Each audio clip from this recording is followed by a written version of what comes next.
una vez más a este espacio y le agradezco su tiempo, abogado Manuel Arellano. Gracias. Ayotzinapa, un año de impunidad, todo apunta a un crimen de Estado. Abogado, gracias por estar una vez más con nosotros. ¿Coincide? ¿Fue un crimen de Estado? Efectivamente, pues sí, crimen de Estado, Hugo. Debemos de llamarlo con todas sus letras. Crimen de Estado, desaparición forzada, pues secuestro, lesiones, tortura, una cadena de complicidades, así hay que llamarle. Nos pone en el contexto de esta complicidad que tienen las autoridades estatales de ese entonces.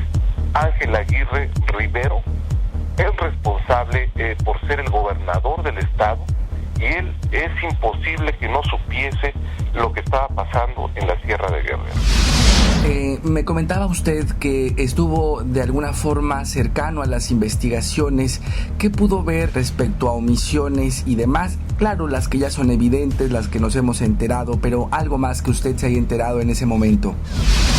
Dentro de las omisiones, y yo lo debo de decir porque lo dijo abiertamente el entonces procurador en una reunión de trabajo en su despacho, precisamente, Hugo, que existían ya localizados cuerpos que habían sido quemados recientemente y estaban en unas fosas clandestinas y que habían sido traídos ya a la Ciudad de México para examinarlos y desde luego cruzar esta información genética con los familiares y descartar o definir si se trataba de los normalistas.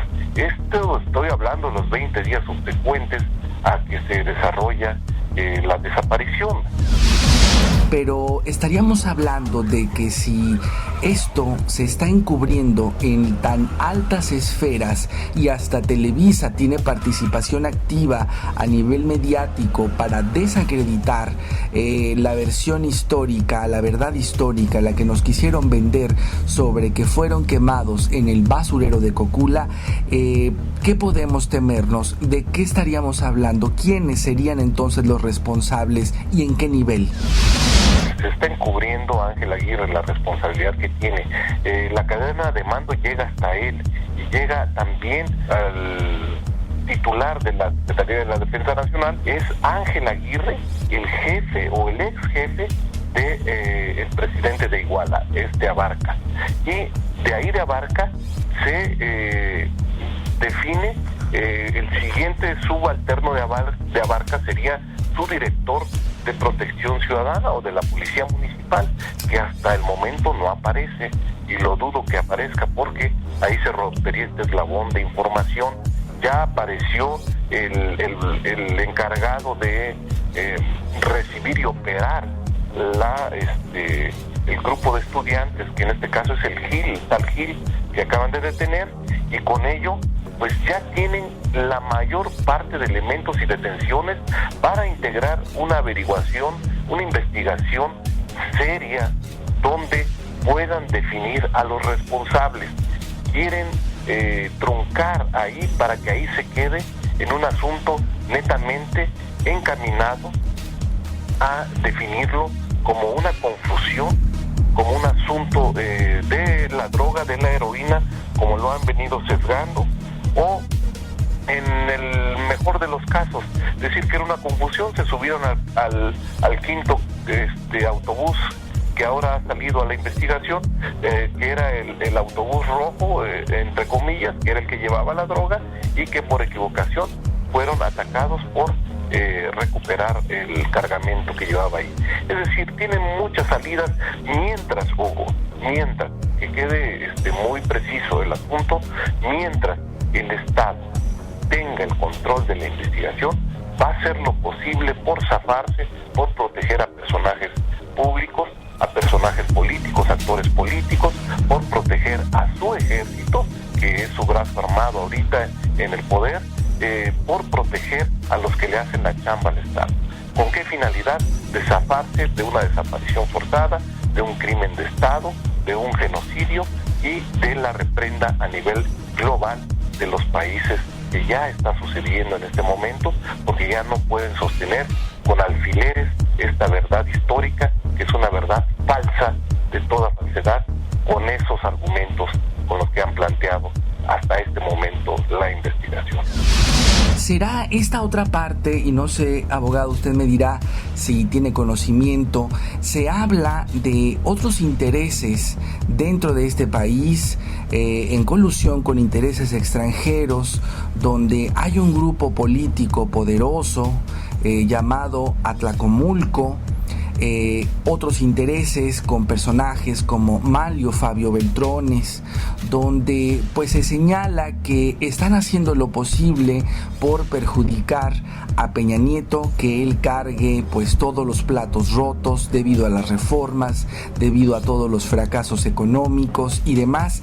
¿No será parte también este grupo el que está dejando que esto llegue hasta donde está? ¿Qué percepción puede tener usted en base a lo que sabe, a lo que ha sido testigo, a lo que ha investigado, a lo que puede leer de esta realidad? Bueno, mira, fíjate, es un todo. Lo que me estás planteando tiene que ver, sí. Algunos son, pues, pudiese pensar alguien que son teorías de la conspiración en México. Pues no lo descartemos.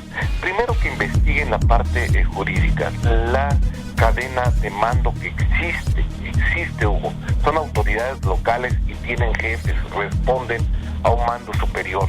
La policía municipal, la estatal y el batallón 27 del ejército. Hay un antecedente que ha marcado la pauta respecto a los normalistas, respecto a los crímenes de Estado. Si vamos a la historia, pues está Aguas Blancas, está Acteal, en represiones muy fuertes como Atenco y demás. El año pasado, la Comisión de la Verdad, con Verdad en Guerrero, dio a conocer un informe sobre el periodo en México de la Guerra Sucia, donde da cuenta de la participación activa del ejército, del batallón 27, instruido desde la presidencia con infiltración de la CIA en México para perseguir en ese momento a todos los normalistas o a las personas que estuvieran en favor de Lucio Cabañas, este personaje que fue emblemático en la historia de este país en ese periodo. Se habla dentro de esta investigación de que en ese periodo a Estados Unidos le preocupaba mucho que diversos países en Latinoamérica siguieran el ejemplo que estaba viviendo Cuba con la Revolución Cubana. De ahí, pues todo lo que conocemos a nivel histórico respecto a pues cómo Estados Unidos pues auspició, estuvo ahí, ayudó, infiltró armamento paramilitares, militares, etcétera, para estallidos sociales. Se habla que lo que pasó en 2 de octubre, lo que pasó con el halconazo y otros eventos en el marco de esta guerra sucia era derivado de acciones de Estados Unidos, cuestiones que más allá de suponerlas o de poder pensar que a lo mejor así pasaron y que no terminen siendo teorías de la conspiración, hay documentos ya de investigación que hablan y dan cuenta que así sucedió. En particular, la guerra sucia. La participación del ejército y del batallón 27 era muy similar a lo que hoy estamos viendo, y en particular en el caso Ayotzinapa. Desapariciones forzadas, torturas, y después con el tiempo fueron apareciendo en condiciones terribles cuerpos y más cuerpos de esa gente que llegaron a incinerar, gente que llegaron a matar hasta los golpes, gente que inclusive no tenía relación con Lucio Cabañas ni con su movimiento y era agarrada arbitrariamente, mujeres, niños, ancianos. Esta comisión, que allí tiene el sustento, que allí está el documento, nos da cuenta de esto que sucedió. No podríamos pensar, basándonos en la historia, que la participación de Estados Unidos a través de su inteligencia pudiera seguir vigente en México ante pues situaciones tan parecidas? Bueno, Hugo, sabes bien que Estados Unidos actúa como dueño del mundo. Veamos el siglo pasado, cuando invade Irak, invade porque tenía el interés, o tiene aún, ahora ya está aprovechando esos frutos, que es el petróleo. Estados Unidos, el gran negocio de Estados Unidos a nivel global es el armamento, es la guerra, es el petróleo. Esto siempre lo ha utilizado en una dupla perversa, como invadiendo territorios, invadiendo países, invadiendo naciones, u otra forma, infiltrando por medio de sus armas. Estados Unidos le vende armas a todo el mundo, le vende a guerrillas, le vende a países, le vende al crimen organizado, el caso de México, y eso yo no lo estoy inventando, eso lo vemos en el periodo de Calderón, cuántas armas entraron a México. Esas armas no fueron a parar a corporaciones policíacas, entraron armas alemanas que fueron a parar al crimen organizado, a policías locales del caso de Chiapas, de Guerrero y de Oaxaca, fueron a parar a autodefensa. Dime qué hace un fusil ruso en Michoacán, ¿cómo llegó ahí? Pues claro, entran a México. Ayotzinapa, ¿habrá carpetazo? Por un lado, ¿será así? Seguiremos escuchando las mismas respuestas. Y por el otro, ¿qué habrá pasado con los normalistas? ¿Habrán sido realmente desaparecidos y ya los tendrán en algún lugar? ¿O pudiéramos pensar que ya están muertos? Bueno, te respondo lo primero, Hugo. Ayotzinapa, ¿qué va a suceder? El Estado le va a apostar a que termine la administración sin una investigación que dé con el paradero de los 43 estudiantes.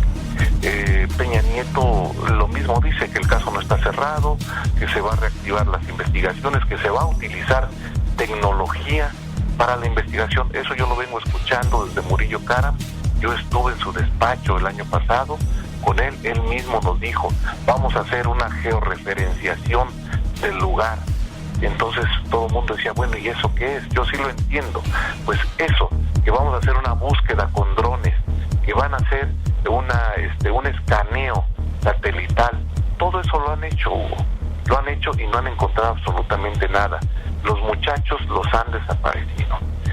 De que los encuentren, yo veo muy difícil por el alto costo político que conlleva a lo que tú dijiste al inicio de la conversación, a que Peña Nieto pase a ser el gran genocida, el gran desaparecedor de jóvenes en este país, el gran persecutor de la protesta, el que ha estado detrás de los movimientos sociales.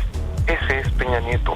Ese es este gobierno que no se ha ido el modelo priista. Es más, regresaron con nuevas tácticas y con nuevas formas de reprimir, de replegar y de desaparecer a estas muestras de protesta que son muy válidas, muy civiles, muy ciudadanas y con una gran bandera que tienen, que es la justicia social. Abogado, no, pues más que claro, muchísimas gracias de nuevo por esta participación. El abogado Manuel Arellano, a un año de Ayotzinapa, de este crimen de Estado, que pues bueno, todo apunta a que seguirá en la impunidad. Abogado, mil gracias.